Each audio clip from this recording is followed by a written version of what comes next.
First up tonight is Bev Tillery, who is the Executive Director of the Anti-Violence Project here in New York, to help frame the conversation of violence for us tonight.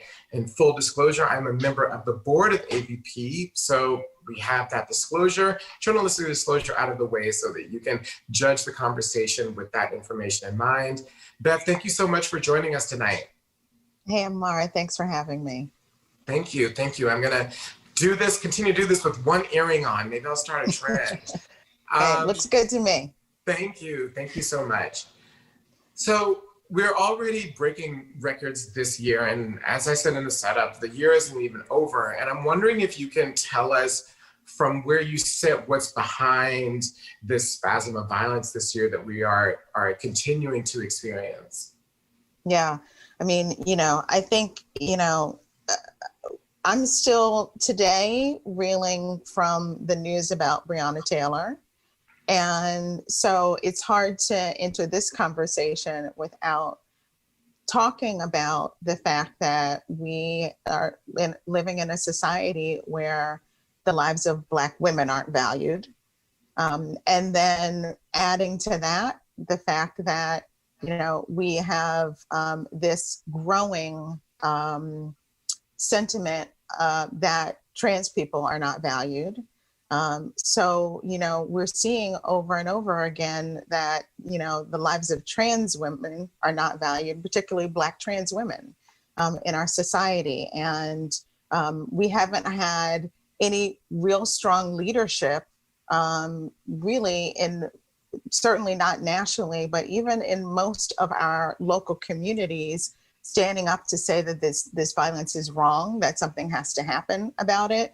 And instead, we've seen a very proactive federal government and leadership really trying to dismantle the rights of trans and gender nonconforming folks across the country. So all of that combined with the fact that we also have a climate of increased hate violence in the country. Unfortunately, it's no wonder why we are seeing this increased violence, and it has been increasing, as you said, year after year over the last few years. And it's very significant. And, I also just wanted to point out that of the 28 folks that you mentioned that we've lost this year, 2 of those have been lost to police violence as well, Amara. So people are experiencing and seeing violence in all aspects of their lives. And that violence is becoming more severe and unfortunately is leading to people losing their lives. Mm-hmm. And I'm wondering, it seems like there are 2 levels of the violence. It's one on the part, as you mentioned, there's this atmosphere of violence in the society and hate crimes. And then there's police violence. But then there's also this community level violence that takes place around what we seem to perceive about the value that people place or don't place on the lives of trans women. I'm wondering what your thoughts are about kind of that, all these different levels of violence and how they take place, particularly around this devaluing where so many of the murders that happen, for example, the suspects act as if they haven't done anything wrong. Right. I mean, we see so often that, like you said, there are different kinds of violence, and we talk about the homicides so much.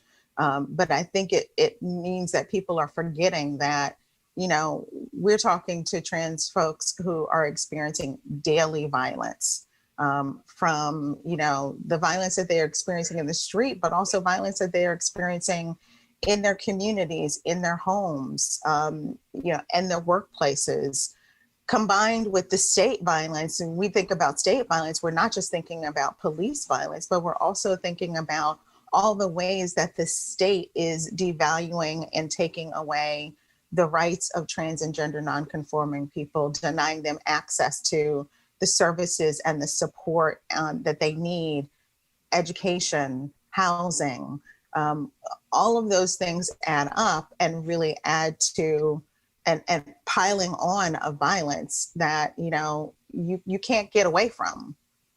Yeah. Um, what do you think are some of the solutions to the violence that people face? I mean, I think it's also important for us to say that besides the homicides, as you say, that we focus on, there are hundreds of survivors from every single incident that we hear about. We're going to hear one of those later tonight. And they also need support and help, and can face recurring types of violence as well, not only experiencing violence one time, but in many different ways. So with all of that, I'm wondering what you think some of the solutions are that you're seeing, both here in New York, that you think are really important, either proposed or happen or unfolding, as well as across the country. Yeah, we have been bringing together trans and gender non-conforming folks for years now, and consistently people say some of the things that they need to end violence are all of those things that we all need every day to be able to live safe, secure lives. As I said before, housing, the violence that people experience in the street, in shelters when they're trying to get safe. It is continuing, and there aren't safe places for people to go. Education, jobs, access to all of those things, mental health services.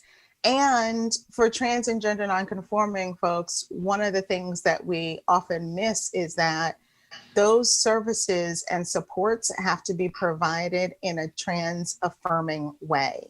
And there are very few services right now where people can go and know that they are going to be respected, again, valued and affirmed as trans and gender nonconforming people.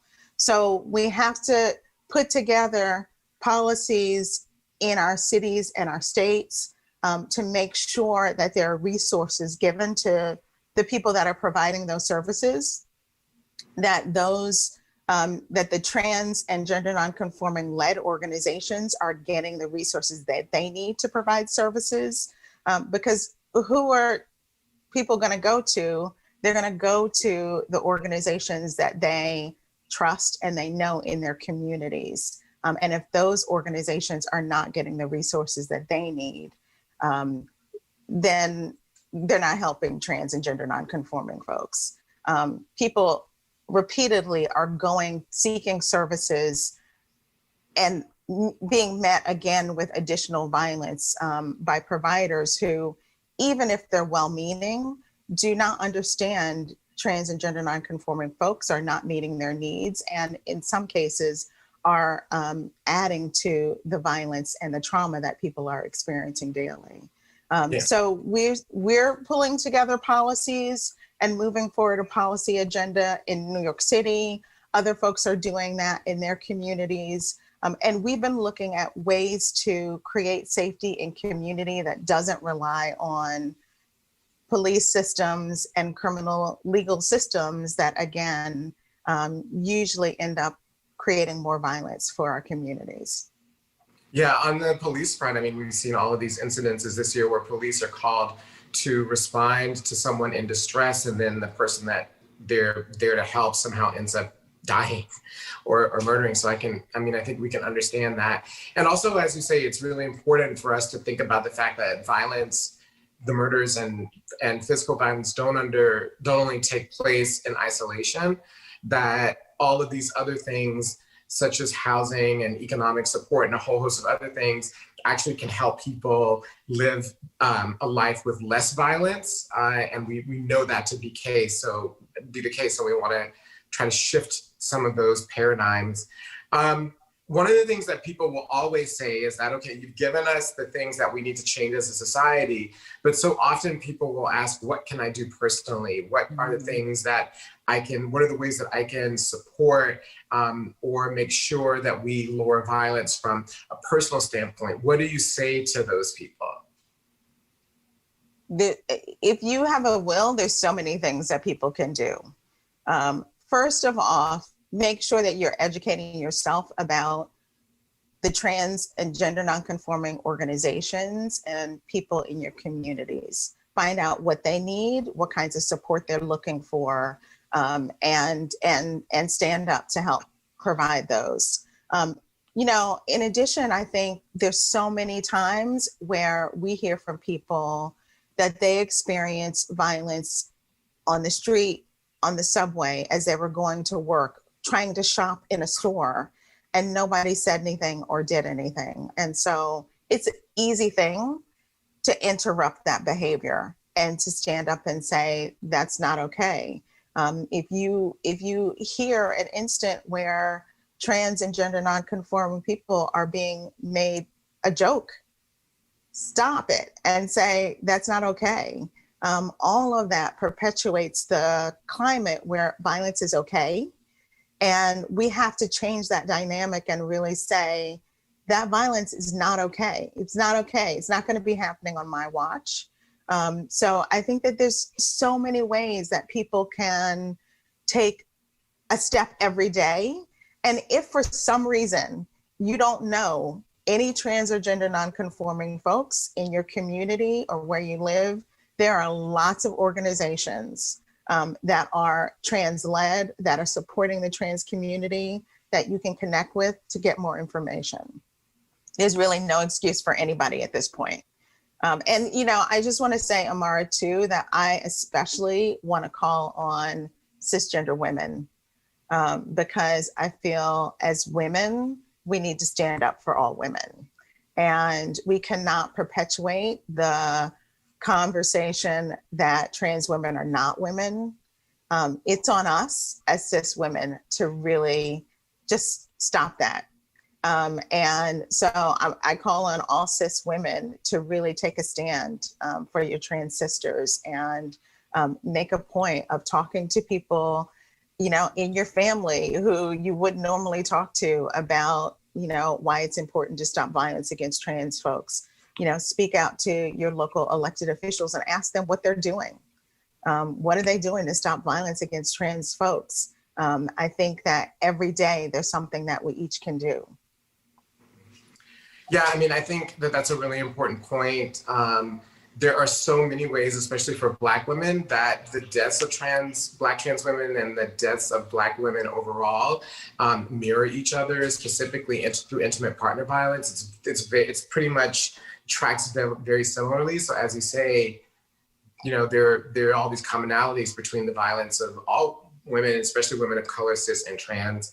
And the point that you made that there's so many things that we can do, even if you don't know a trans person, from standing up for trans women individually to intervening violence when you see it, to supporting organizations. As you say, if you have a will, there's so many more things that you can do. Well, I thank you for joining us tonight. I think that we are all, like you, processing and having conversations in the shadow of yesterday's announcement of the lack of charges involved in the death of Breonna Taylor.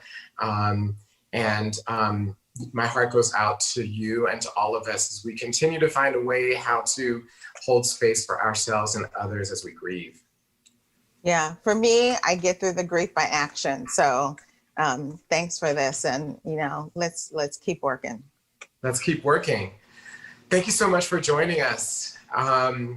That was and is Bev Tillery, who is the Executive Director of the Anti-Violence Project. You're watching Lives at Stake.